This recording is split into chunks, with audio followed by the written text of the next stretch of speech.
à la présidentielle l'an prochain. Nicolas Germain et Karim Yayaoui lui ont demandé s'il confirmait qu'en juillet, comme le rapportent certains médias, il avait demandé à Laurent Gbagbo de le soutenir et qu'en échange, il faciliterait son retour et celui de ses proches en Côte d'Ivoire. Écoutez. Non, ce n'est pas la traduction exacte de la rencontre. Nous avons décidé de travailler ensemble.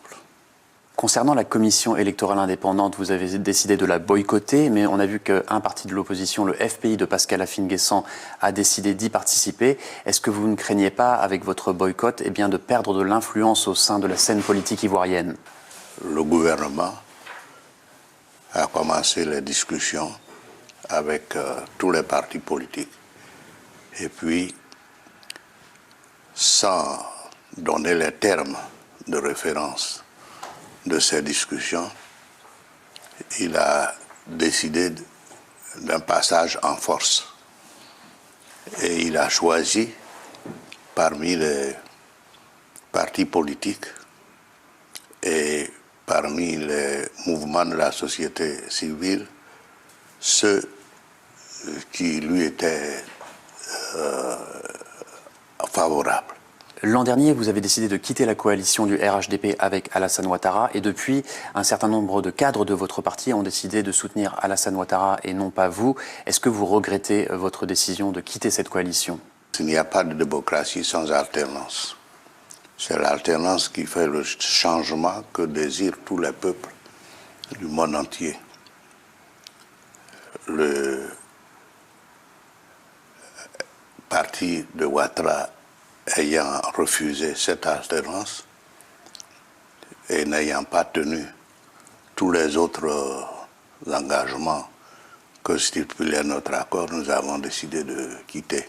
Selon nos informations, le gouvernement veut fixer l'âge limite pour un candidat à la présidentielle à 75 ans, ce qui vous éliminerait vous, mais également messieurs Ouattara et Gbagbo. Pensez-vous que c'est une hypothèse plausible? Je crains même que ce soit là un problème très grave pour la stabilité du pays.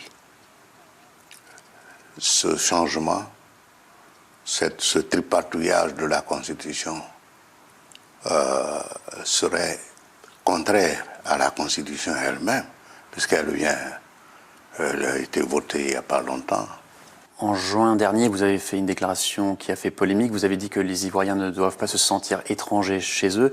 Cela rappelait le concept d'ivoirité que vous avez mis en avant dans les années 90, qui demandait qu'un candidat à la présidentielle ait 4 grands-parents ivoiriens. Est-ce que vous ne pensez pas que de tels propos mettent de l'huile sur le feu à quelques mois d'une présidentielle? J'ai dénoncé l'orpaillage clandestin, qui est le fait de non-nationaux venus des pays voisins. C'est quoi l'orpaillage clandestin?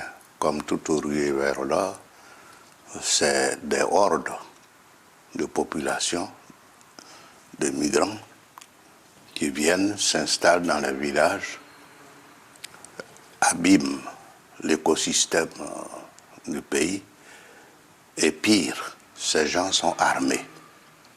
C'est ce que j'ai dénoncé.